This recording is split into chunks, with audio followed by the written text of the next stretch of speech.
Bonsoir, bonsoir, chers frères et sœurs. Aujourd'hui, nous aurons une autre catéchèse et puis un temps de prière d'intercession. À présent, nous allons recevoir celui qui nous a fait l'amitié d'accepter d'être à l'apothéose de ce temps et qui va nous donner une très belle catéchèse. Alors, nous le recevons dans un court instant. Vous avez certainement deviné quand j'annonçais qui allait être l'intervenant de ce jour. Nous sommes avec le Père Bienvenu Djihar. Bonsoir mon Père. Bonsoir cher René. Alors nous sommes très heureux de vous retrouver encore pour ce parcours des catéchèses que vous avez déjà, on vous a déjà à maintes reprises invité à participer avec nous. Et puis très souvent, c'est avec vous que nous finissons ces moments. Nous sommes au dernier jour du mois du rosaire. Et puis, c'est à vous qui revient l'honneur de nous donner la dernière catéchèse de ce mois marial.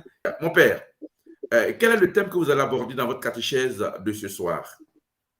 Alors, je veux simplement rester sur le thème intitulé « Le nom de la Vierge était Marie ». Je vais rester sur ce thème. Le nom de la Vierge était Marie. En Luc chapitre 1, verset 26. Nous, mon Père, sans plus attendre, vous avez la parole pour votre catéchèse et puis nous revenons tout à l'heure pour le grand temps d'intercession. À tout à l'heure, cher Père. Frères et sœurs en Christ, je veux dire un très grand merci à mes aînés, Georges et Donald, qui vraiment sont pour moi un modèle. Et je veux simplement dire merci à vous qui participez à cette catéchèse au dernier jour du mois dédié au rosaire. Alors, comme je l'avais dit, le nom de la Vierge était Marie, c'est le thème sur lequel je souhaite intervenir. Je me suis, avec vous, posé la question de savoir pourquoi est-ce que le texte dit le nom de la Vierge était Marie, alors que nous continuons encore de citer cette femme-là qui est manifestement ajoutée à l'économie du salut. Je me permettrai de rester dans le texte qui est proposé en partant du verset 6 du Luc chapitre 1 et restant jusqu'au verset 30, voire 31 et 32 par là. Alors, je vais me permettre de lire pour que nous puissions être situés.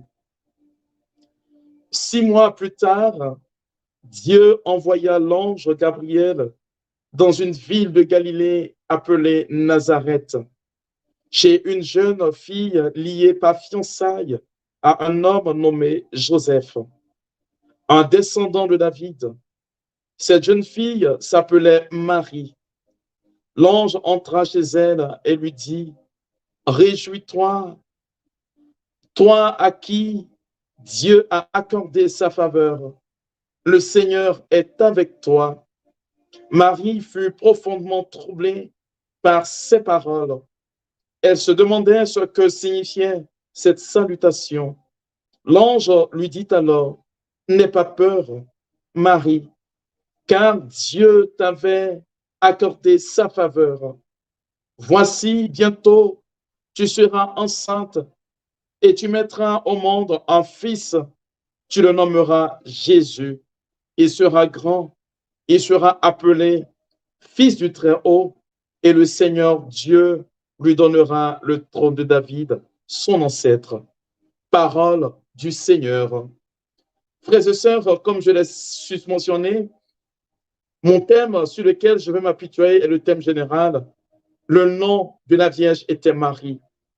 Bien-aimés, pour ceux qui l'ignorent encore, je voudrais simplement vous dire que l'auteur de ce verset biblique a été contemporain des apôtres. Il n'a pas été lui-même apôtre. Il se prénomme Luc. Et Luc, de sa fonction, est médecin.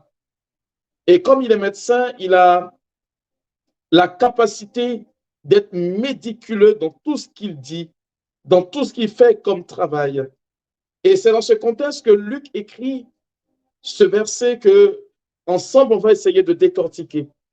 Mais pourquoi est-ce que Luc emploie l'imparfait pour désigner la Vierge Marie? C'est une question à laquelle je voudrais que nous puissions essayer d'apporter un éclairage en ce dernier jour dédié au mois du rosaire. Mes frères et mes sœurs, si aujourd'hui cette catéchèse a été organisée, je veux déjà dire merci à mes prédécesseurs qui ont très bien prêché sur ce thème. Je voudrais juste ouvrir une lucarne pour que nous puissions avoir plus ample information sur ce thème précis. Alors, Luc dit que le nom de la Vierge était Marie, ce qui voudrait dire quelque part qu'elle ne porte plus ce nom. Mes frères et mes sœurs, beaucoup de personnes méditent le rosaire sans comprendre l'impact du rosaire dans leur vie. Si Luc s'est permis de dire que le nom de la Vierge était Marie, cela suppose que toute personne qui est en train de méditer le rosaire est appelée à changer aussi de nom à l'image de Marie.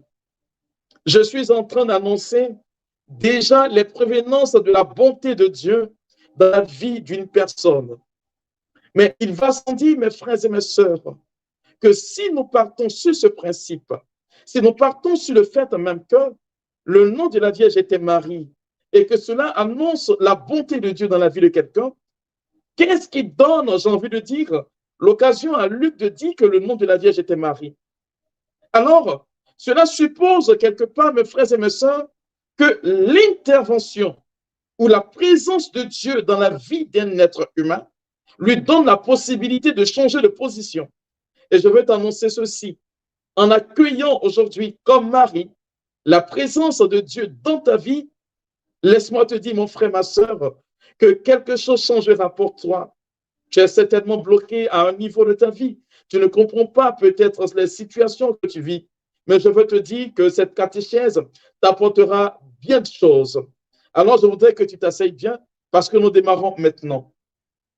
Il a dit ceci, au 6e mois, Dieu envoya l'ange Gabriel dans une ville de Galilée appelée Nazareth, chez une jeune fille. Alors, la première des choses que je voudrais que nous puissions retenir, ce qui fait que Dieu est capable de changer le nom de quelqu'un et que Luc a entrevu dans son écrit, quand il écrit que le nom de la Vierge était Marie, c'est qu'il y a d'abord ce que nous appelons des prérequis. Il y a des aptitudes que Dieu doit voir en chacun d'entre nous afin de changer la dénomination que nous portons aujourd'hui.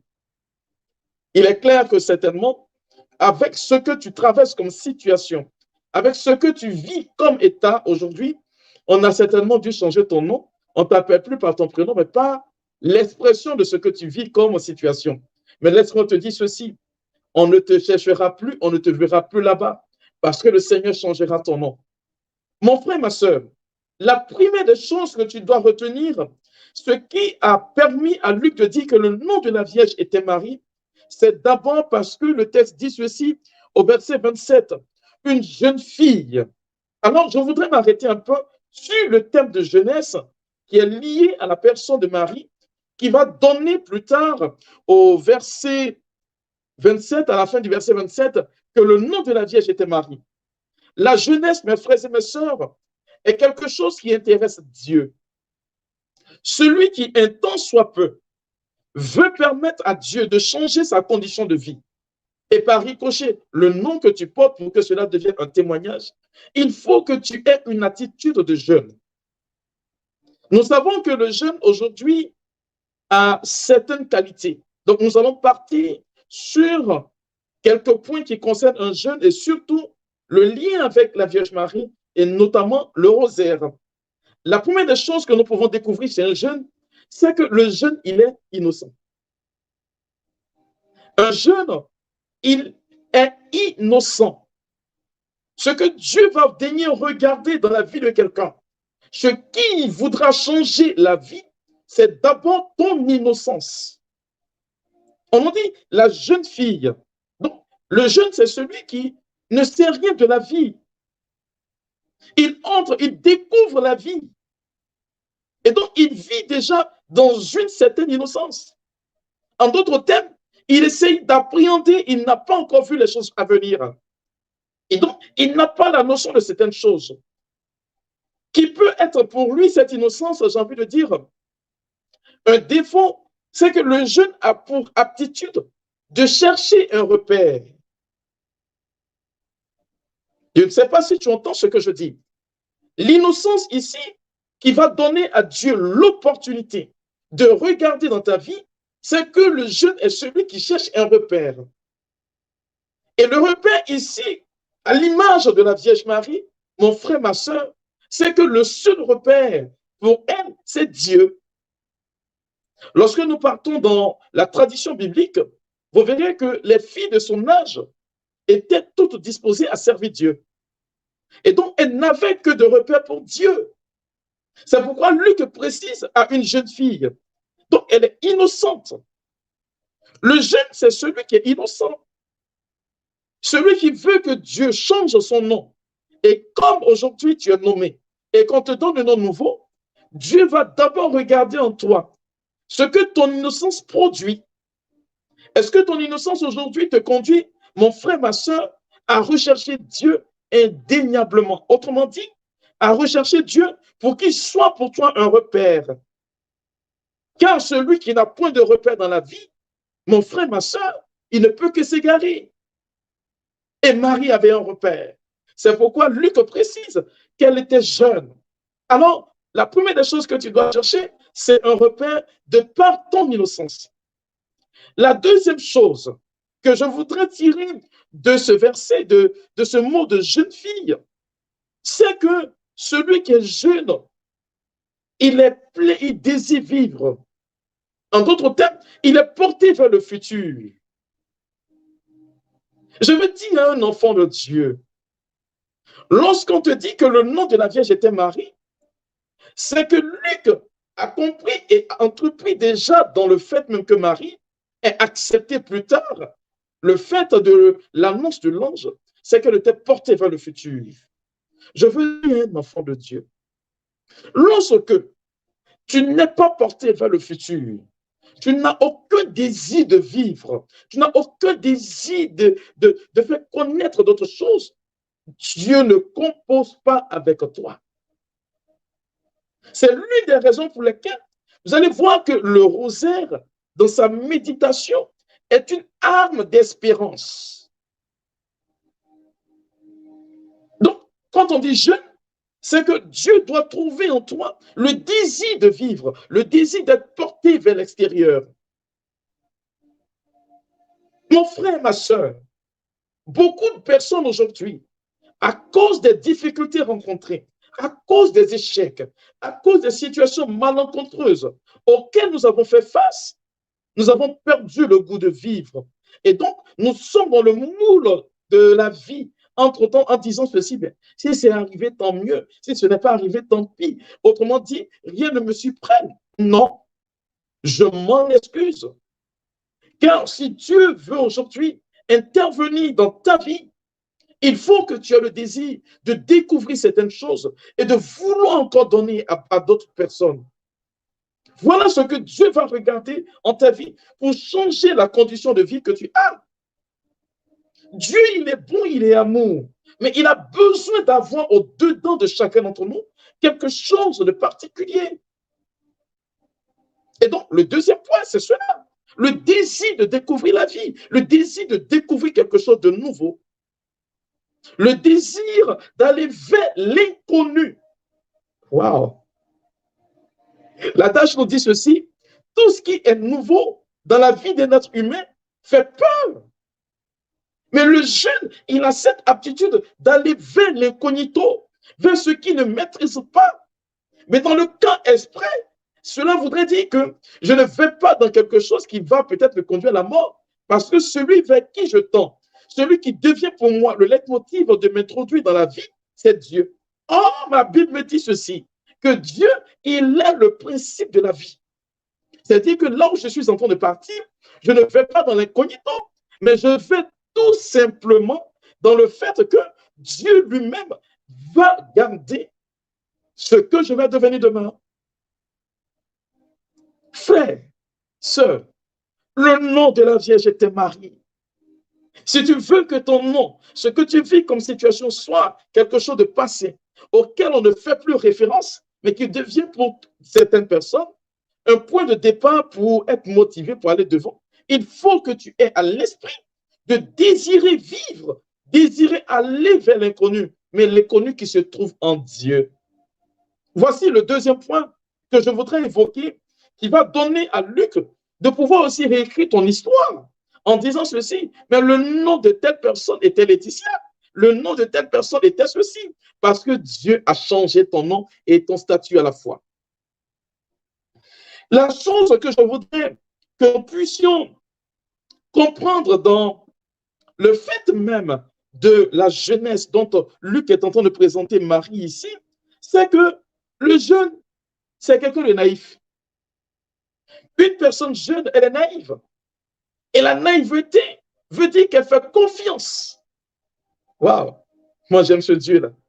Qui table sur des principes assez précis pour nous faire comprendre que ce que les hommes ont jeté, lui, il se saisit de cela pour confondre. C'est en cela que l'apôtre Paul va nous dire, dans sa première lettre aux Corinthiens, le chapitre 1, le verset 27 et suivant, il dit, ce qui est vil, ce qui est faible, ce qui est insignifiant, voilà ce que Dieu a choisi pour confondre ce qui a de la valeur. Alors, il faut, dans la naïveté que tu as, que le jeune a, Dieu va se saisir de cette naïveté-là pour faire quelque chose de bon. Donc, la naïveté suppose la confiance.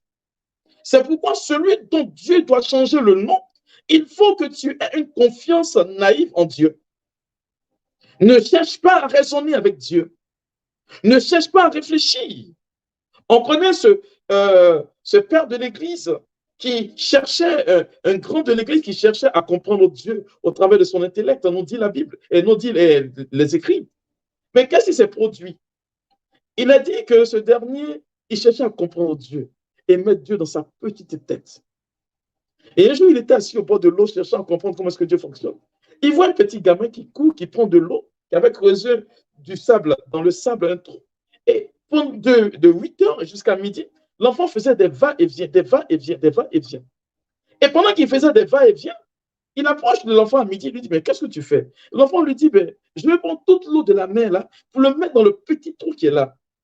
Mais il dit, mais c'est impossible, c'est absurde. Et l'enfant va lui retoquer, effectivement. Étant donné que je ne peux pas mettre l'eau de la mer dans ce petit trou, c'est ainsi que tu ne peux pas mettre Dieu dans ta petite tête. Je veux dire à quelqu'un, la naïveté en Dieu nous produit une confiance extrême en lui. Luc précise, chez une jeune fille, en d'autres termes, si nous partons sur la base de ce que Gabriel est l'archange que Dieu envoie pour donner de bonnes nouvelles, il faut que le Seigneur trouve en toi ses aptitudes avant qu'il ne permette que son archange vienne te porter une bonne nouvelle, pour que le nom que tu as change. La naïveté doit produire en toi, mon frère, ma soeur, une confiance véritable en Dieu. Il faut que cette naïveté te donne le droit d'avoir confiance en Dieu. Frères et sœurs, la puissance de Dieu ne travaille que dans la faiblesse des êtres humains. C'est ce que Dieu dit par la bouche de Paul. C'est quand il est faible que lui, Dieu, il est fort. Ainsi, ce dont les hommes aujourd'hui ont comme regard de faiblesse dans ta vie servira d'impact à Dieu pour le changement de ton existence. C'est pourquoi la naïveté conduit nécessairement à la confiance. Une jeune fille. Alors je veux dire à quelqu'un qui m'entend, il faut que tu aies confiance en Dieu. N'aie pas peur d'appréhender ce que Dieu va te donner dans l'inconnu. Aie confiance en lui. Et lorsque je parle de confiance, c'est que la confiance, c'est que tu sais déjà ce que Dieu est capable de faire, peut-être dans ton intellect, mais tu ne t'imagines pas ce qu'il va faire. C'est de cette confiance-là qu'un jour, un homme dont je ne voudrais pas citer disait ceci, qu'il y avait dans un avion un enfant et sa mère. Alors que l'avion est arrivé dans une zone de turbulence, au point où personne ne pouvait maîtriser les choses, les hôtesses étaient en pleurs, tout le monde, le pilote ne pouvait pas en rassurer quelqu'un. L'enfant qui dormait tranquillement sur les pieds de sa mère, Il lève la tête, il voit sa mère en pleurs. Tout le monde est en pleurs dans l'avion. Personne ne peut consoler son camarade. Il pose une seule question à sa maman. A-t-on changé le pilote? Sa mère lui répond non. Et l'enfant se recouche, il dort. Le voisin qui était juste à côté, mais écoutez, il suit l'action de la mère et de l'enfant. Et l'avion réussit à se stabiliser. Lorsque l'avion atterrit et qu'ils vont descendre de l'appareil, voici que le monsieur approche sa maman et lui pose la question. Mais madame, dites-moi, je n'ai pas compris l'attitude de votre enfant tout à l'heure. Il a posé la question de savoir si on avait changé de pilote. Et après, il s'est recouché, il a dormi. Et la dame va lui dire ceci, le pilote, c'est son père. L'enfant avait une confiance aveugle dans son père, une confiance naïve. Il ne se souciait pas si l'avion allait s'émietter, si l'avion allait cracher. Ce n'était pas son problème. La seule chose qu'il savait, c'est que son père lui a promis que là où ils vont, ils allaient arriver. Et c'est ça l'attitude des jeunes. Il fait confiance aveuglement.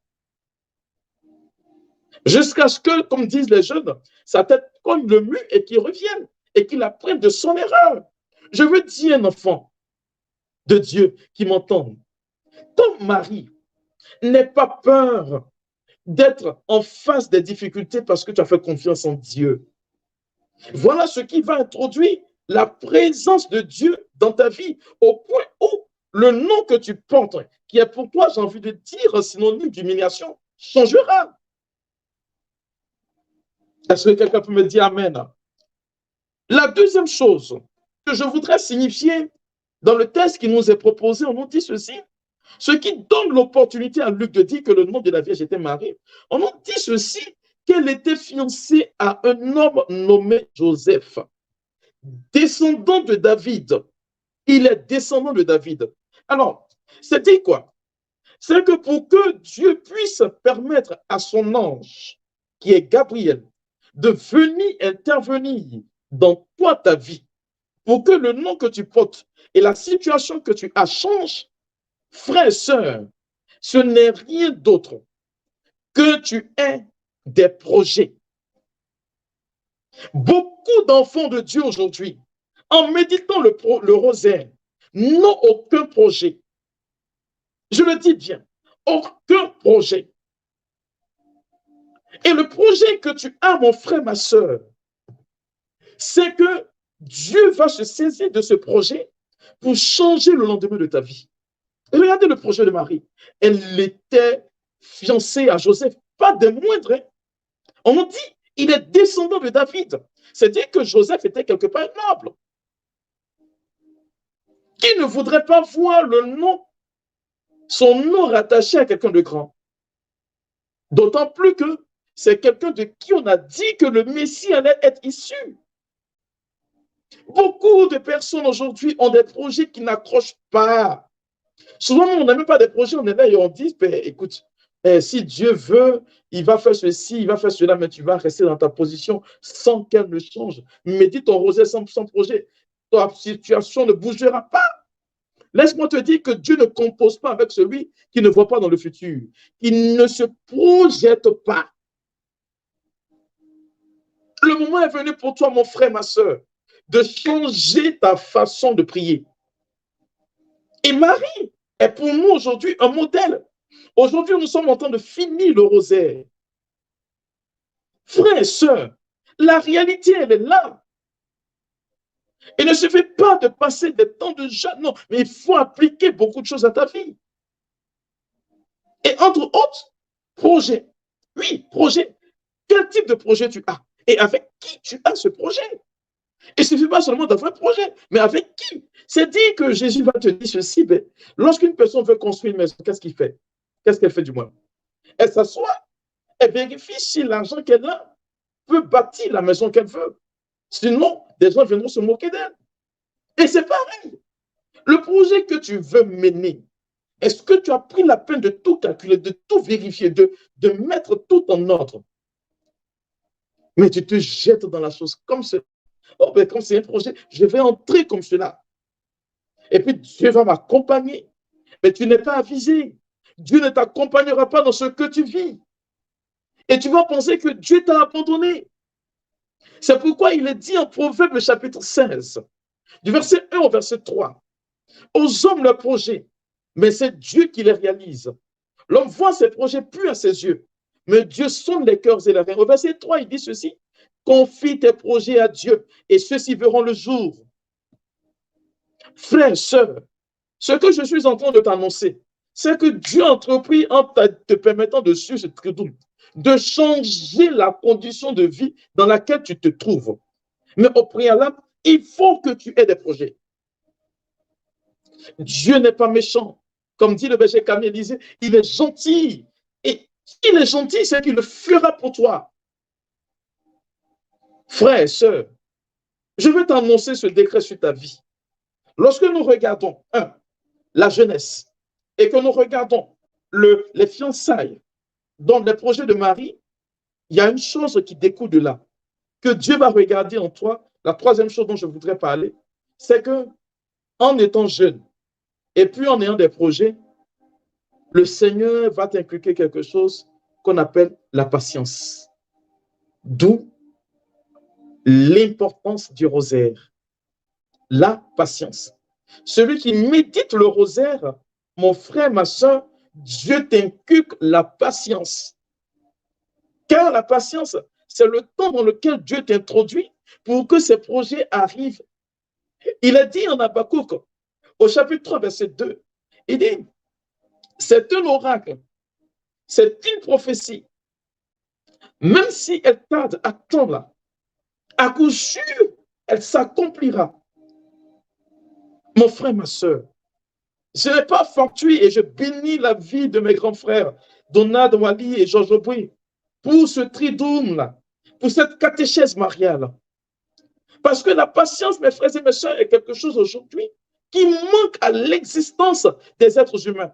Ce qui fait que malheureusement, je le dis, et j'en souffre quand j'en parle, beaucoup de chrétiens aujourd'hui, ils se laissent phagocyter par les sectes, par ceux qui donnent des choses rapides. Lorsqu'on met une graine en terre, le Seigneur nous apprend que la graine doit germer. Et lorsqu'elle a germé, c'est après qu'elle va produire du fruit. Tu ne peux pas mettre une graine en terre sans qu'elle ne germe et puis chercher à récolter le fruit. Le rosaire t'enseigne. Le rosaire t'enseigne, mon frère, ma soeur, la patience. Regarde comment ta vie va, j'ai envie de dire, de part et d'autre. Tu ne sais même plus où te livrer. À quoi est-ce que tu en es? Dieu te dit au travers de ce rosaire, de ce triduum-là, dédié à Marie, apprends la patience. Car le temps, c'est l'autre nom de Dieu. Dieu se définit dans le temps. Tout ce qui s'acquiert dans la rapidité, mon frère, ma soeur, vient du malin. Mais Dieu te dit ceci, avec Marie, elle t'apprendra à être patient. Car, comme il le dit en Proverbe chapitre 10 au verset 22, sa bénédiction n'est suivie d'aucun chagrin. Quand Dieu décide de bénir quelqu'un, il ne reprend pas après, il te fait rentrer dans ta grâce. Mais pour cela, Dieu t'enseigne la patience. Voilà, mes frères et mes soeurs, les trois premières conditions, j'ai envie de dire, pour que le nom de quelqu'un change. Et oui, le nom de la Vierge était Marie. Le nom de la Vierge était Marie. Parce que Dieu, au travers de l'archange, a vu ces trois conditions. Jeune, elle avait des projets et puis elle était patiente. Est-ce que quelqu'un peut me dire Amen? Mon frère, ma soeur, lorsque l'ange doit venir, c'est que l'ange ne s'introduit pas comme cela. L'ange ne va pas s'introduire. Luc nous précise ceci. L'ange entra chez elle et lui dit, waouh, oh j'aime Dieu. L'ange entra chez Marie et va lui parler. Vous êtes d'avis avec moi qu'un ange est immatériel. Vous êtes d'avis avec moi qu'un ange traverse un mur. Vous êtes d'avis avec moi qu'un ange n'a pas besoin de passer par une porte. Mais lorsque nous remontons dans le catéchisme de l'Église catholique, on nous dira ceci, que la prière est la porte qui nous introduit dans la présence de Dieu. Ce qui suppose que la quatrième qualité pour que le nom de Marie puisse changer, parce que là encore, son nom n'avait pas encore changé. C'est que Marie était en prière pour que l'ange entre chez elle. La prière, mes frères et mes sœurs, je voudrais citer une contemporaine du nom de Mère Teresa, qui disait ceci: prier, ce n'est aucunement pas demander quelque chose à Dieu, mais c'est savoir s'abandonner entre les mains de Dieu. Marie savait s'abandonner entre les mains de Dieu, malgré sa jeunesse. Elle savait se confier à Dieu, malgré ce qu'elle était. Et le nom de la Vierge était Marie. Oui, tu veux que ton nom change, tu veux que ta condition change, tu veux que tout redevienne pour toi. Sois une personne de prière, une personne qui garde une intimité avec Dieu, quelque chose que Dieu approuve, quelque chose que Dieu aime, c'est de garder la relation avec lui. Garde l'intimité avec Dieu, s'il te plaît.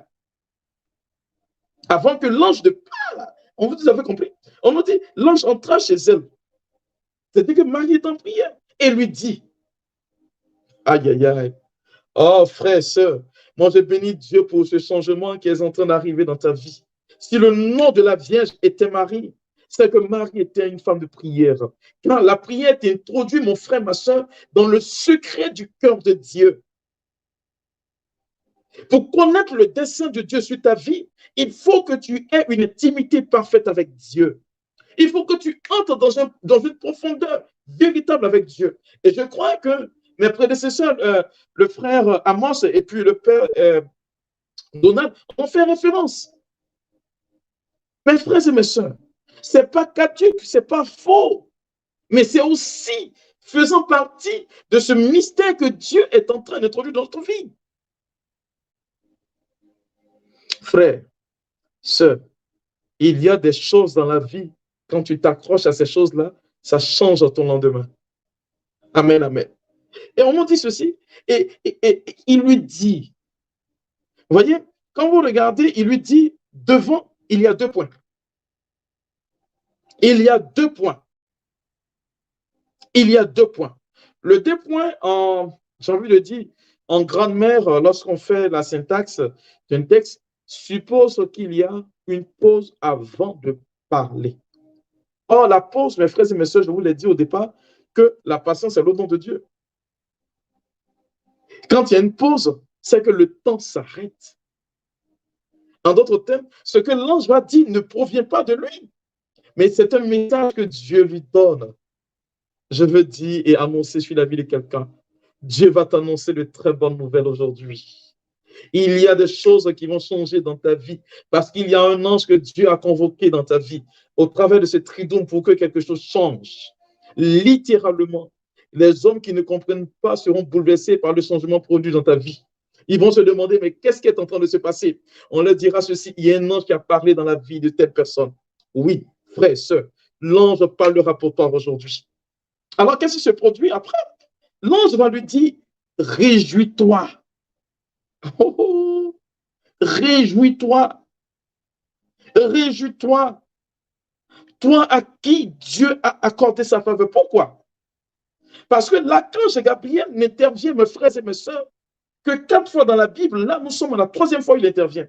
La 4e fois, ça sera avec Joseph. Mais la première fois, Gabriel interviendra avec Daniel. Et la 2e fois, Zacharie, le père de Jean le Baptiste. Pour dire que ce n'est pas un ange qui se déplace, j'ai envie de dire, pour faire plaisir à qui que ce soit. Non, il se déplace parce qu'il a un message venant de Dieu. Et le message pour toi aujourd'hui, c'est que Gabriel va se déplacer jusqu'à toi. Il va t'annoncer cette très bonne nouvelle que tu attends. Peut-être même que tu n'avais même pas pensé à cette nouvelle, mais Gabriel va t'annoncer cette bonne nouvelle aujourd'hui. Alors, il dit ceci, réjouis-toi, toi à qui Dieu a accordé sa faveur. Waouh! Et une autre version te dira ceci, toi qui as trouvé grâce devant Dieu. En réalité, quand on dit bonjour à quelqu'un, eh bien, on dit bonjour, on dit par exemple bonjour Marie. Mais l'ange, il entre par mesure de politesse, il doit dire bonjour. Mais qu'est-ce qu'il dit? Réjouis-toi, toi qui as trouvé la faveur de Dieu.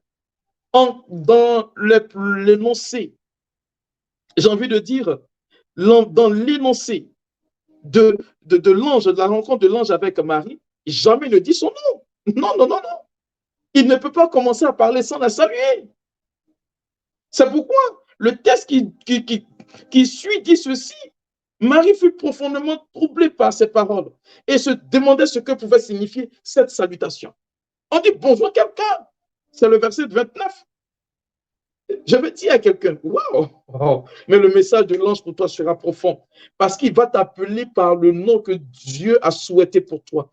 Car aujourd'hui, en entendant ce message, je veux annoncer à quelqu'un, mon frère, ma soeur, que ce que tu es en train d'entendre est en train de changer l'ordonnance des choses que les hommes ont établies pour toi parce que le projet de Dieu est en train d'entrer en activité. Car, comme pour la Vierge Marie, il va t'appeler par le projet de Dieu. Il dit ceci, rejette-toi, toi à qui Dieu a accordé sa faveur, toi à qui Dieu a fait grâce, toi à qui Dieu a comblé, j'ai envie de dire, son cœur. Frère, sœur, en entendant ce message, je veux te dire ceci, regarde un peu dans le rétroviseur, tu verras ta vie passer, car il y a quelque chose de nouveau qui t'attend. Il y a un Dieu qui est puissant. Il y a un Dieu qui aujourd'hui honore son nom. Et là, je veux te dire ceci, frère et sœur, il y a pour toi maintenant la bonté divine qui va descendre sur ta vie. Alors, je poursuis. Il dit, Marie est étonnée. Mais ce qui est intéressant, et ça, je voudrais m'arrêter là-dessus, mon frère, ma sœur, c'est que le fait de porter un nom nouveau est accompagné d'un message de Dieu. C'est pourquoi je veux dire à quelqu'un, le souci, ce n'est pas qu'on t'annonce que quelque chose va changer dans ta vie, mais c'est que l'annonce de cette chose doit produire quelque chose dans ta vie. Dieu ne peut pas t'annoncer un projet venant de lui et ça va créer le chaos dans ta vie. Non, c'est la raison pour laquelle l'ange lui dit au verset 30, n'aie pas peur. L'ange lui dit, n'aie pas peur. En d'autres termes, frère, sœur, lorsque l'ange lui dit, n'aie pas peur, ça veut dire, l'ange lui dit, aie la paix. L'apôtre Paul vous dira en Galates chapitre 5, au verset 22, les fruits de l'esprit, il cite l'amour, la joie, il cite aussi la paix. C'est l'une des conditions sine qua non qui stipule que toute parole qui annonce un dessein projet, un futur de Dieu ou un dessein futur de Dieu, mes frères et mes sœurs, doit naturellement et nécessairement t'apporter la paix. Le projet qui vient de Dieu, frères et sœurs, doit t'apporter la paix. Et cette paix est indéniable. C'est l'une des raisons pour lesquelles vous verrez que le Christ ressuscité, il dit à ses disciples, la paix soit avec vous. Il n'annonce pas autre chose. La paix soit avec vous. Le message de Dieu qui produit le changement dans ta vie, mon frère, ma soeur, c'est que la paix est avec toi. Dieu va t'annoncer la paix aujourd'hui. C'est pourquoi je veux dire à un enfant qui m'entende, un enfant de Dieu, qui, durant ce mois de rosaire, a fait au moins une fois son rosaire, même si tu n'as pas eu le temps de faire le rosaire, a prié en demandant l'intercession de Marie dans sa vie. Je veux dire à cet enfant de Dieu-là, regarde bien, pour avoir naturellement regardé vers Dieu, au travers de la personne de la Vierge Marie, la paix va habiter ta vie aujourd'hui. Cette paix qui est tant recherchée. Je veux dire à quelqu'un, n'aie pas peur. N'aie pas peur, n'aie pas peur, n'aie pas peur. Que ton cœur ne se trouble pas. Jésus va te dire en Matthieu le chapitre 6, à partir du verset 25 jusqu'au verset 34, mais le verset 33 précisément, il dit ceci, cherchez en premier lieu le royaume des cieux et sa justice, et le reste vous sera donné par celui qui croit.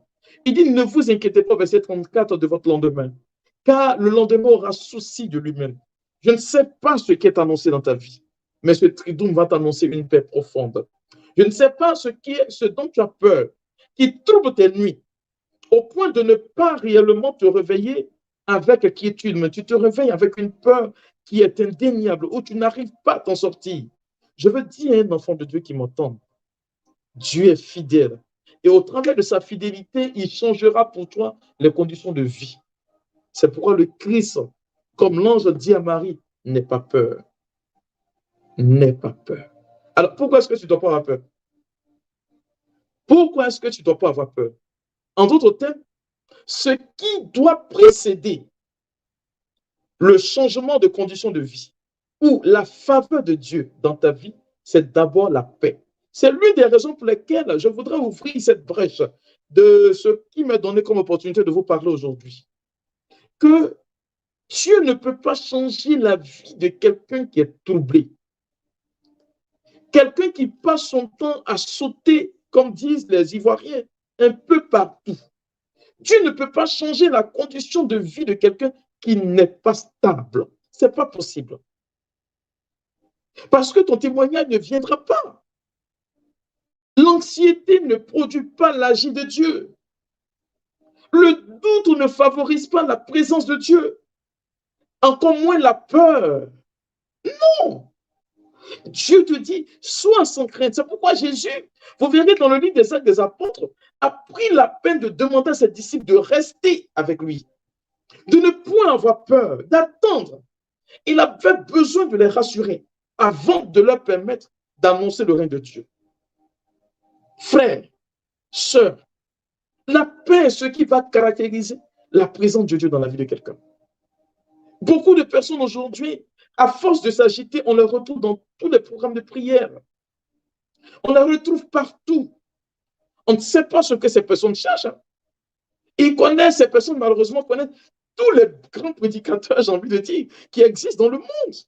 Mais dites-moi, qu'est-ce que vous cherchez? Au lieu de chercher le vrai Dieu, vous vous baladez un peu partout. C'est vrai qu'à l'époque de Jésus, les gens se baladaient, mais au-delà de ce fait-là, Dieu a besoin que tu te retrouves. Et là où tu dois rencontrer Dieu, c'est ce fort interne qui est en toi. Oui, il faut que tu aies la paix intérieure. Si tu n'as pas cette paix intérieure, ça ne marchera pas. Tu ne peux pas voir Dieu. C'est comme donner un couteau de cuisine à un bébé. Mais le couteau, il est utile dans la cuisine, mais l'enfant va se blesser avec. Comment veux-tu que Dieu change ta vie si tu n'as pas la paix intérieure? Dieu ne peut pas te donner ce dont tu as besoin si tu n'as pas la quiétude pour avoir la lisibilité des choses afin de pouvoir naturellement, mon frère, ma soeur, faire ce qu'il faut avec ce que Dieu te donne. Voilà le changement qui est là. C'est pourquoi en toute chose, il faut rechercher la paix. Je n'ai pas dit une paix qui est accompagnée de troubles, mais une paix sincère. Une paix qui est vraie. Une paix qui touche véritablement. Cherche Dieu. C'est pourquoi l'Église, au travers de la méditation du rosaire, et je bénis Dieu pour ce pape que nous avons connu, Saint Jean-Paul II, qu'il méditait son rosaire devant le Saint-Sacrement. Et là où Marie va te conduire, comme elle le dira en Jean le chapitre 2, verset 5, faites tout ce qu'il vous dira. Elle va vous conduire toujours à son Fils. Voilà la puissance d'intercession de Marie. Et donc, la paix intérieure, tu ne la retrouveras qu'avec Christ. Tu n'es pas avec le Christ, tu ne peux pas recevoir, j'ai envie de dire, cette paix intérieure. Dieu ne peut pas venir habiter avec toi. Frère, sœur, Dieu, il est à côté de toi. Il a besoin de stabilisation de ta part pour que tu le vois agir dans ta vie. Et je vais atterrir, mes frères et mes sœurs, parce que le Dieu que je sers, il est puissant. Et lorsque tu as cette paix intérieure, alors, mon frère, ma sœur, regarde ce que Dieu dit au verset 31. L'ange dit, il dit, voici, bientôt, tu seras enceinte. J'aime ce Dieu, vous voyez? Bientôt, tu seras enceinte. C'est-à-dire que si tu n'as pas la paix, Dieu ne peut pas annoncer ses projets. Mais les projets que Dieu annonce, il les annonce dans le temps. Bientôt, tu seras enceinte. Il n'a pas dit bientôt, tu enfanteras. C'est-à-dire que le Seigneur sait pertinemment qu'avant que la grâce ne vienne, il te prépare à la voir. Oh, la grossesse, mon frère, ma soeur, c'est dans les tourments qu'on le vit. Lorsque vous lisez Paul en Romains le chapitre 8, à partir du verset 18 et suivant, il dit, la création attend, dans la douleur, dans le gémissement de l'enfantement. Il est en train d'annoncer à Marie que ce qui va venir, c'est un projet de Dieu, mais ça passera naturellement. Je dis bien naturellement par les douleurs de l'enfantement. Oui. Si on t'a annoncé que tu seras béni sans connaître la croix, la personne qui te l'a annoncé a menti. C'est l'une des raisons pour lesquelles le rosaire nous prépare réellement à vivre cela. Regardez un peu le rosaire. Le premier mystère, le mystère, quand on commence avec le mystère, naturellement, le mystère joyeux. Après, il y a le mystère lumineux. Après le mystère lumineux, il y a le mystère glorieux et douloureux. Après le mystère douloureux, vient maintenant le mystère glorieux. On ne peut pas sauter et annoncer le mystère joyeux, le mystère lumineux, sauter le mystère glorieux pour arriver, et sauter, pardon, le mystère douloureux pour arriver au mystère glorieux. Ça ne passe pas. Je veux dire à quelqu'un, Paul s'est permis de demander, Pierre, pardon, s'est permis de demander à Jésus, on a tout quitté pour toi. Qu'allons-nous recevoir en retour? Et dis-vous qui avez quitté père, mère, enfant, vous allez recevoir tout, je dis bien tout, en cette thèse, ici-bas, au centuple, mais avec des persécutions à la pluie. Il a dit en Siracide 2, verset 1, celui qui prétend être mon disciple, qui prépare son âme à l'épreuve. Jésus dit, celui qui veut être mon disciple, celui qui veut marcher, qui pointe sa croix, qui renonce à sa vie et qui me suive. Frères et sœurs, on ne peut pas t'annoncer le paradis sans pour que tu passes par le purgatoire. Non, ce n'est pas possible. Il y a des efforts que tu te dois de faire. C'est pourquoi demain, on va célébrer les saints. Mais il y a un beau chant que j'aime dans les catholiques.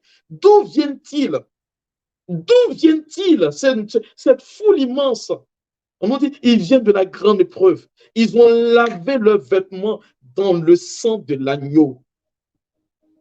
Oh, j'aime cette église catholique qui est riche. Bientôt, tu seras enceinte et tu mettras au monde un fils. Je veux dire à quelqu'un, la souffrance de l'annonce de cette nouvelle, la souffrance de ce que tu es en train de vivre, te donnera de porter un témoignage en ton ventre. Et cette douleur-là, ce témoignage nécessite, frère et sœur, que tu acceptes l'évidence de la vie. Ne te dérobe pas parce que Dieu est gentil. Il sait ce qui est bon pour toi. S'il permet que tu passes par ces tourments, c'est que le témoignage que tu rendras sera grand. C'est pourquoi ce ne sont pas toutes les épreuves qu'il faut fuir. Ce ne sont pas, j'ai envie de dire, ce que je vis comme situation d'épreuve, de désespoir, que je dois forcément fuir. Non, non, non, non, non, non, non, non. Il faut que tu apprennes à rendre témoignage à Jésus-Christ. Mais ce témoignage passe naturellement, et je le dis bien, par le fait même de la souffrance. Comment veux-tu rendre un témoignage si tu n'as pas appris à souffrir, mon frère et ma soeur? Tu diras quoi de Dieu? Oh, oh. Regardez Jésus que nous sommes en train de célébrer partout dans le monde entier. Il est né où? Dans une mangeoire. Il est mort où? Sur le bois de la croix. Est-ce pour autant que sa vie était malheureuse? Bien sûr que non. Jésus dit ainsi, a-t-on traité le bois vert, qu'adviendra-t-il du bois sec? Je veux dire à quelqu'un, tu n'es pas en train de te tromper alors que tu vis ces événements douloureux. Au contraire, cela traduit tout simplement ton appartenance à Dieu et de ton éloignement avec Satan. Mais si tu te retrouves un matin où tu ne vis pas d'épreuves, tu ne vis pas de persécution, mon frère, ma soeur, c'est que ni Marie ni Jésus ne sont avec toi. Pensez-vous que cette femme-là n'avait pas souffert? Tout à l'heure, le Père Georges, quand il présentait, il a cité Luc 2,19. Marie vivait ces événements dans son cœur. Et c'est le vieil Simon lui a dit, écoute, toi, femme, un glas te transpercera le cœur. Le frère, moi, ça parlait de l'union mystique du Christ et de sa mère. Mais vous pensez que c'est une union de gloire? Non. C'est une union difficile à porter. Frère, sœur, ce que je suis en train de te dire est la réalité de ta vie. Alors, ne t'en dérobe pas. C'est pourquoi, lorsque tu mettras au monde, ce n'est pas pour toi, c'est pour les autres. On nous dit, c'est pourquoi tu mettras, il se nommera Jésus, il sera grand, il sera appelé fils du Très-Haut, et le Seigneur Dieu lui donnera le trône de David, son père. En d'autres termes, le témoignage que tu rendras, mon frère, ma soeur, ce que tu donneras comme témoignage au travers des œuvres du Père, c'est pour faire du bien autour de toi. C'est pour donner à d'autres personnes, mon frère, ma soeur, de rencontrer Christ. Je voudrais que ta vie soit un témoignage. Je bénis la vie encore de ces pères qui ont initié ce triduum-là. Pour que ta vie devienne un témoignage. Pour que les gens te regardant disent, il y a véritablement un Dieu qui marche avec cette femme. Il y a véritablement un Dieu qui marche avec cet homme-là. Parce que mon Dieu ne trahit pas. Le Dieu que je sais, il ne ment pas. S'il a choisi Marie et qu'il a permis que tu assistes à ce triduum, c'est que son choix s'est porté sur toi. Et tiens-toi bien. La souffrance que tu vis sera écrite au passé. Le tourment que tu n'arrives pas à comprendre sera écrit au passé. Dieu est fidèle et sa fidélité est indéniable.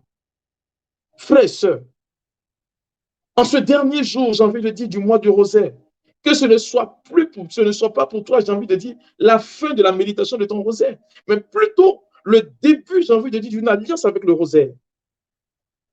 Pour que tu comprennes combien de fois la main de Dieu qui n'est pas courte travaille à ton quotidien. Il y a la réalité de ton existence qui doit changer.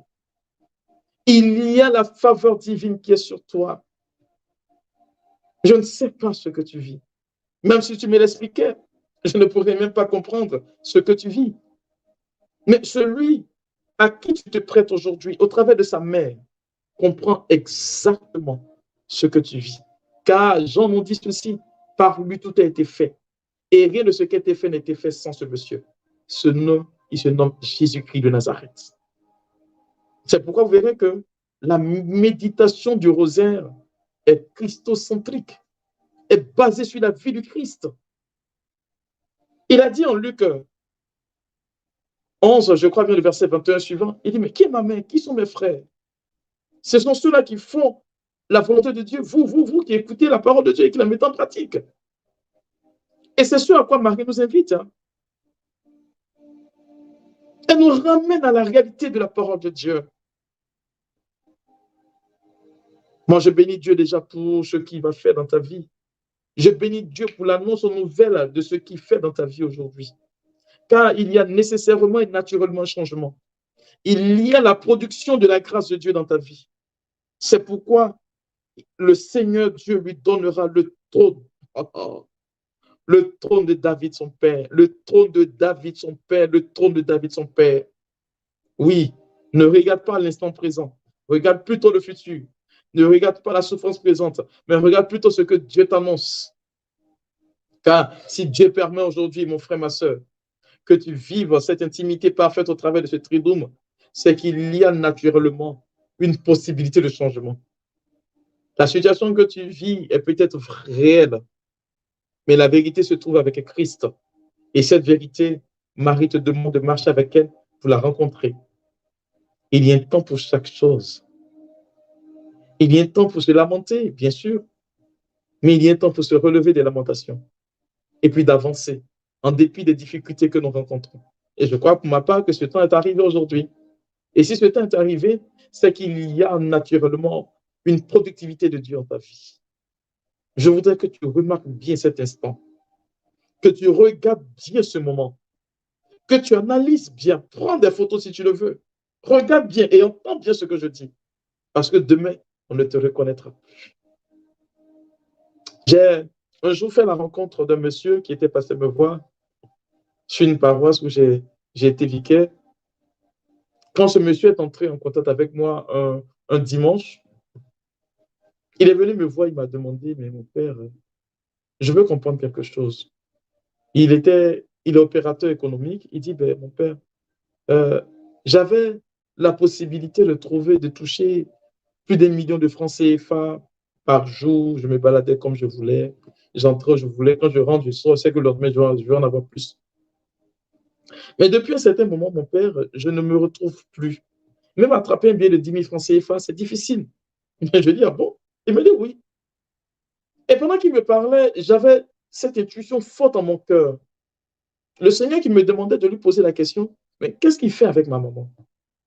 Et je lui ai posé la question, mais est-ce que tu pries la Vierge Marie? Wow. J'ai dit, mais il a commencé à ricaner. Mais mon père, mais Jésus est là, j'ai fait quoi avec Marie? Il m'a laissé perplexe. Ce jour-là, j'étais là, je le regardais, et puis le Seigneur m'a dit, dis-lui une parole forte. Et je lui ai dit, je prends un pari avec toi. Je te demande une seule chose. Sur une semaine de suite, sans t'arrêter, si tu veux choisir une heure de prière, médite ton rosaire. Je n'ai pas dit de réciter, j'ai dit médite ton rosaire. Parce que la méditation du rosaire, c'est s'appliquer à soi, appliquer cela à sa vie. J'ai dit médite ton rosaire. Et il a commencé à méditer son rosaire. Je lui ai dit, si tu n'as pas eu gain de cause après une semaine, viens me voir. J'irai dire à mon évêque que vraiment votre affaire de la Vierge Marie, là, moi, personnellement, moi, je m'en lave les mains. Et voilà qu'il est parti. C'était le dimanche qu'il est parti. Il n'a pas fait le dimanche. Le lundi, il a fait son rosaire. Le mardi, il a fait son rosaire. Le mercredi, je finis la messe le matin. Je suis au bureau, il frappe à ma porte. Quand il entre, la première des questions qu'il me pose, mon père, dites-moi, la prière que vous m'avez demandée, là, est-ce que c'est fétiche? Je lui ai dit, comment je ne saisis pas ce que tu dis? Il dit, bon, je ne comprends pas. Hein. J'avais des personnes qui me devaient de l'argent, mais quand j'appelais, ces personnes ne décrochaient pas. Mon père, je t'assure que j'ai fait mon rosaire, j'ai médité mon rosaire le lundi. Quand j'ai fini de méditer mon rosaire le lundi, toutes les personnes que j'appelais qui me devaient m'ont rappelé, qui me demandaient, mais je suis entré où? Au point où mon numéro ne passait pas. Alors j'ai rétorqué, mais attendez, vous vous foutez de moi à la fin? Ce qui a appelé. Et pendant que j'appelais, vous ne décrochez pas. Il n'est jamais quand je n'ai appelé. Il me dit, mon père, aujourd'hui est mercredi. Mais hier, mardi, quand j'ai fini mon rosaire, il y avait une personne qui, depuis 5 ans, me devait la somme de 35 millions de francs CFA, qui avait signé un chèque, mais qui voulait dépenser, mais qui n'y arrivait pas. La personne m'appelle et me dit, mon frère, pardon, tes 35 millions, viens les prendre parce que depuis que je n'étais pas encore remis, mes affaires sont bloquées. Il m'a dit, mon père, ce matin, je vais retirer mon chèque. Il est parti, bon, je l'ai plus revu. Hein. 3 ans plus tard, je le retrouve sur notre paroisse, il me cherchait d'après lui. Il dit, mon père, je veux que tu passes bénir un endroit. J'ai dit, comment ça? Et mon père, vous, tu ne te souviens pas? J'ai dit, non, moi, je ne me rappelle pas. Il me dit, mon père, j'ai été ce jeune homme-là qui est rentré à votre bureau qui disait que qu'il n'y avait pas de. Il ne peut pas prier la Vierge Marie. Il dit, ah oui, c'est vrai. Donc, ça me disait quelque chose. Je vais bénir son endroit. Il s'est acquis un très grand local. Seul. Et ses amis lui disaient, mais tu es devenu très, très fort. Il m'a dit, mon père, si je te dis que je ne me sépare plus de mon rosaire, je ne sors pas de la maison sans avoir médité mon rosaire, mon père, tu ne croiras pas. Il dit, ça fait 3 ans, mon père, que chaque jour je médite le rosaire. Mais je ne manque de rien. J'ai des adversités, mais j'arrive toujours à les surmonter. Les gens ne comprennent pas. On me met des bâtons dans les roues, mais j'y arrive. J'ai compris ce que disaient des mystiques, que le rosaire est une âme puissante qui donne matière à Dieu d'intervenir farouchement et merveilleusement dans la vie de quelqu'un. Frère, sœur, tu es peut-être fatigué. Tu es peut-être, j'ai envie de dire, au sommet de ta vie. Tu es arrivé à un point où tu ne sais plus à quel saint te vouer. Moi, je veux t'annoncer ceci. Moi, j'ai mon Dieu qui me demande de marcher avec cette femme-là parce que c'est sa mère. Pour certaines personnes, et peut-être, j'ai envie de dire, une enveloppe corporelle. C'est peut-être vrai pour vous. Mais je veux te dire ceci, que une enveloppe, si une lettre doit arriver à destination, il lui faut une enveloppe.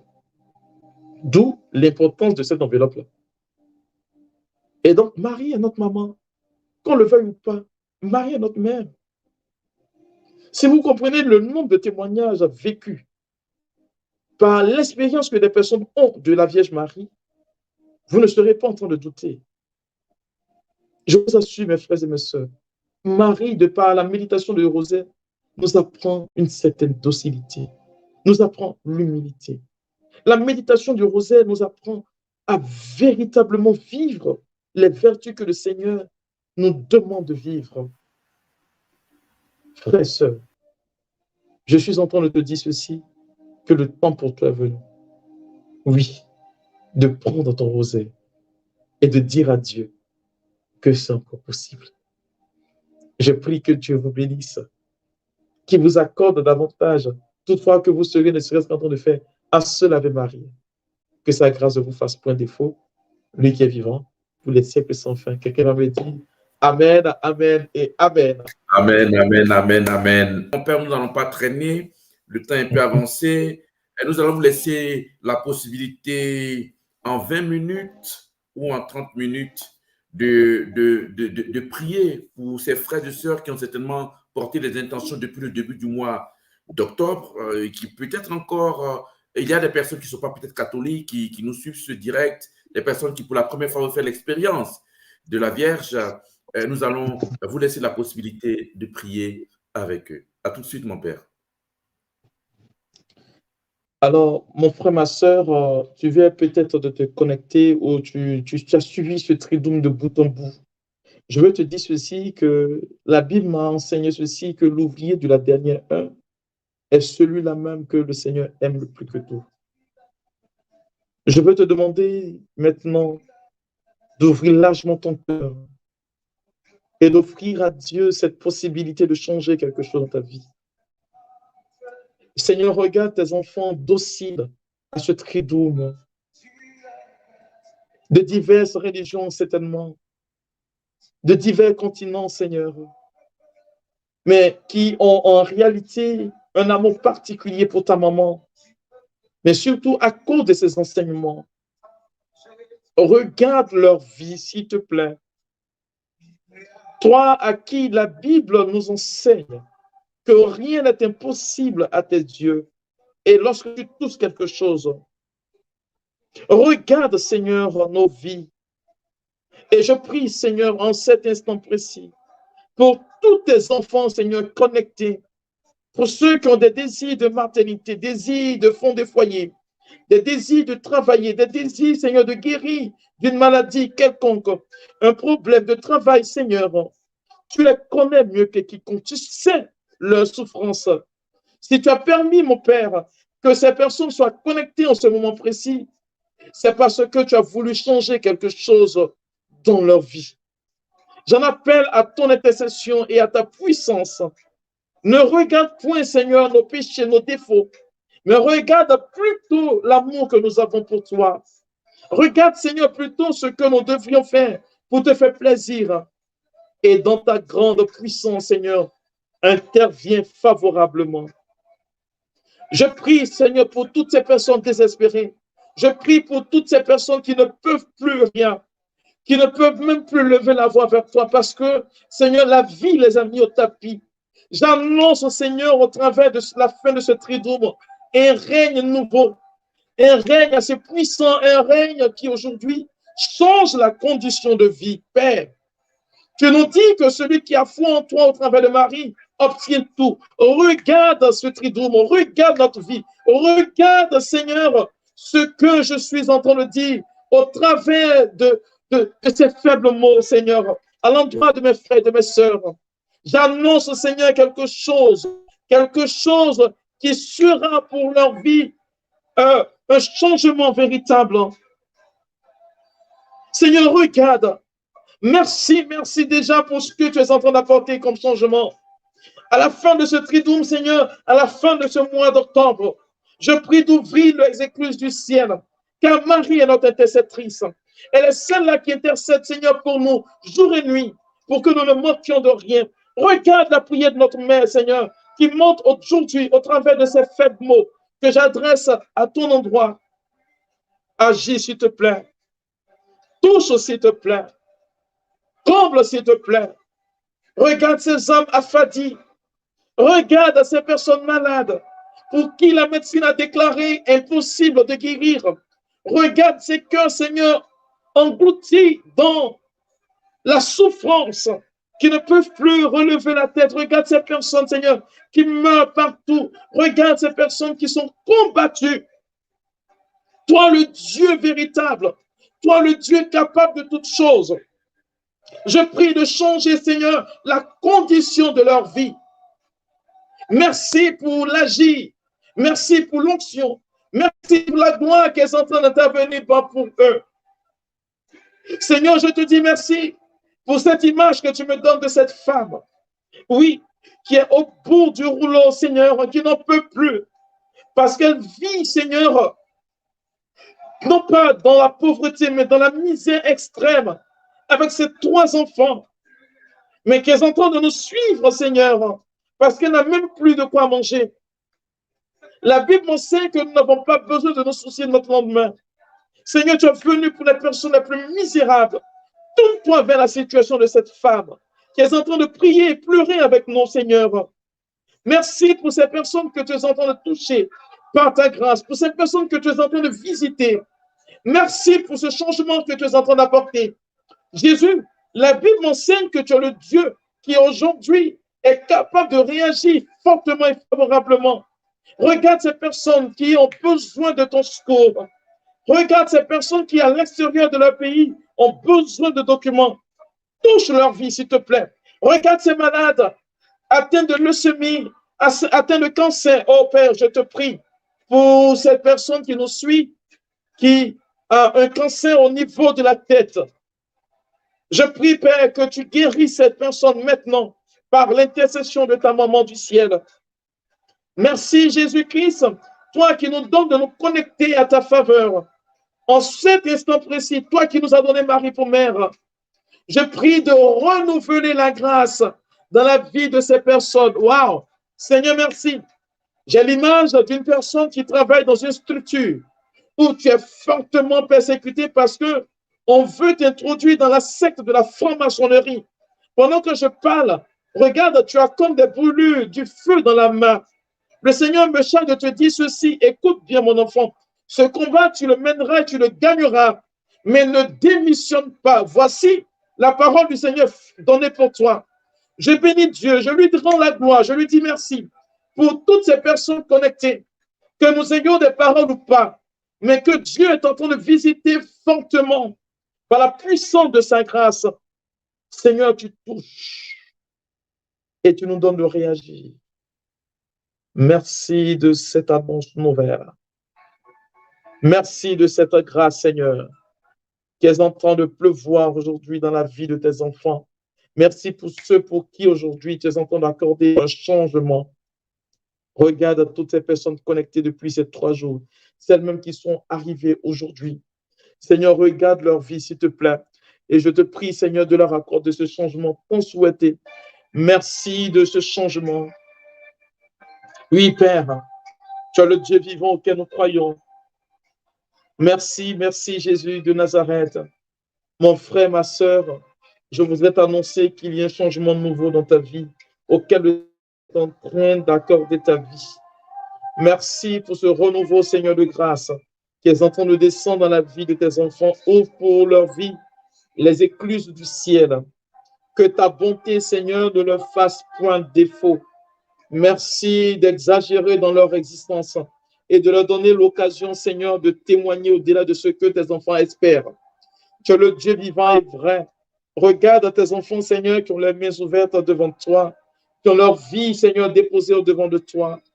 Je prie, Seigneur, de toucher à leur existence, de garder, Seigneur, aujourd'hui leur vie et de transformer leurs conditions de vie. Toi, le Dieu qui pourvoit nos besoins, toi, le Dieu qui change toutes choses. Merci, Jésus-Christ de Nazareth. Merci, merci pour la vie de tes serviteurs.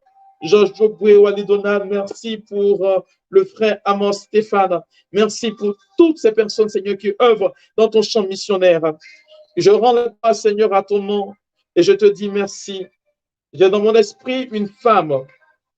Tes enfants sont en train de prier pour toi parce que tu es frappé d'un diabète. Et apparemment, on doit t'amputer le pied. On doit t'amputer le pied droit. C'est ce que je ressens fortement. Et le Seigneur me charge de te dire ceci. Il y a des choses pour lesquelles la médecine n'a pas eu de réaction parce qu'elle était impuissante. Et c'est ton cas aujourd'hui. Mais le Seigneur me charge de te dire qu'il y a un changement qui est en train de se produire. Tu guériras de cette plaie, on ne t'amputera pas le pied parce que lui, Dieu, il change la condition de vie dans laquelle tu te trouves. Seigneur, merci pour ces personnes à qui tu es en train d'ouvrir les portes du travail. Je ne sais pas combien vous êtes, mais vous êtes en train de prier fortement pour que le Seigneur vous ouvre les portes du travail. J'annonce dans le mois à venir que le travail, les portes du travail s'ouvriront pour vous. Père, la gloire te revienne, l'honneur, la puissance et la majesté. Tu es le Dieu souverain auquel nous croyons. Merci de nous bénir encore. Merci de faire descendre encore ta grâce dans nos vies et que ta bonté, Seigneur, ne nous fasse point défaut. Tu es Dieu et je te rends toute la gloire maintenant et pour les siècles sans fin. Mon frère, ma soeur, tu vas dire fortement Amen, Amen et Amen, Amen. Un Amen puissant, un Amen sérieusement puissant parce que Dieu est en train de visiter votre vie.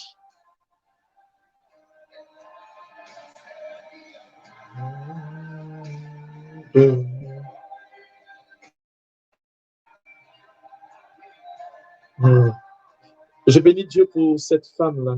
Il y a une femme qui est enceinte et je crois que tu es à 7 mois de grossesse.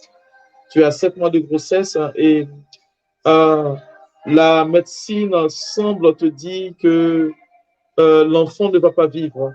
C'est ce que je reçois comme message.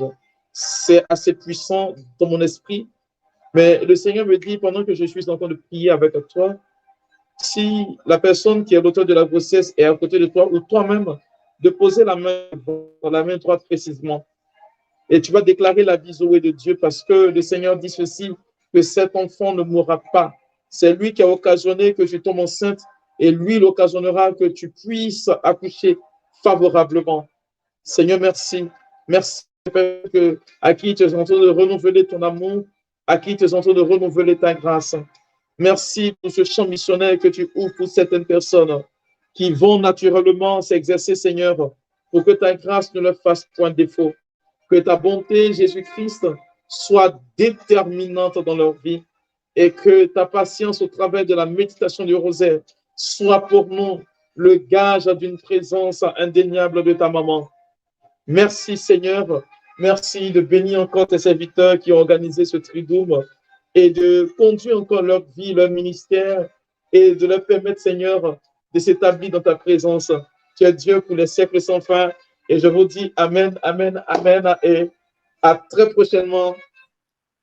Amen, Amen. On va dire merci au Père Bienvenu Dia qui a accepté de partager ce moment. Mon Père, avant de vous donner la bénédiction, je vois dans les commentaires des personnes qui veulent s'essayer au chapelet, des personnes qui ont baissé dans la vie spirituelle, ces personnes qui voudraient reprendre leur chapelet, reprendre leur vie spirituelle.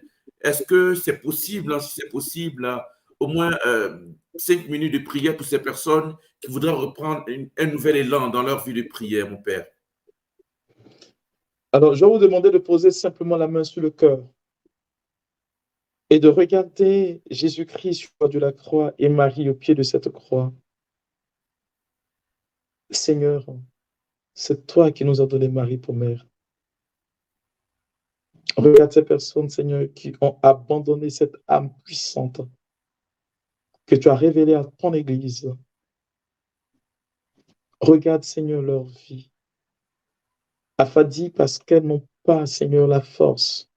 Elles n'ont pas eu cette force de pouvoir te prier véritablement avec leur rosaire. Et qui décident aujourd'hui de repartir. Oui, Seigneur, quand nous chutons pour nous relever, ça devient davantage plus difficile. La seule chose que je demande, Seigneur, c'est de remettre dans leur cœur, de leur replonger, Seigneur, dans un amour indéniable tel que ta mère te regardait sur le bois de la croix, afin que la prière du rosaire ou du chapelet soit présente dans leur vie. Oui, donne-leur cela. Donne-leur cela. S'il te plaît, Seigneur Jésus. S'il te plaît, Seigneur Jésus. Oui, toi qui nous as donné Marie pour mère, redonne-leur la joie de pouvoir vivre en priant le rosaire. Je veux déjà dire merci à Dieu pour ce que cette main posée sur le cœur est en train de traduire quelque chose de grand, de merveilleux. Cet amour incandescent de Dieu dans le cœur de ses enfants pour notre maman du ciel. Marie, notre mère, c'est à toi que je confie toutes ces personnes qui ont pris la décision de pouvoir repartir de plus belle avec la méditation du rosaire. Donne-leur de ne point désespérer, d'aller petitement et d'avancer sérieusement et sûrement avec toi. Merci pour ces vies et ces personnes qui vont s'essayer tout simplement et qui viendront demain témoigner de ce que ton intercession a été d'une providence divine pour elles. Merci pour ce témoignage qui viendront plus tard. Merci pour la bonté de ce que tu nous donnes de regarder en ta direction en regardant que ton Fils Jésus-Christ. Merci Sainte Mère de Dieu. Amen. Alors, Amen. je voudrais mon père, si la personne est connectée, c'est une musulmane, elle n'a jamais fait le rosaire, elle n'a jamais médité le chapelet. Si elle peut vous écrire en inbox pour que vous le montrez et que vous l'accompagnez là-dedans. Une musulmane précisément. C'est ce que je recevais fortement. Merci bien, Père. Merci, mon Père. À très bientôt. À très bientôt, Père.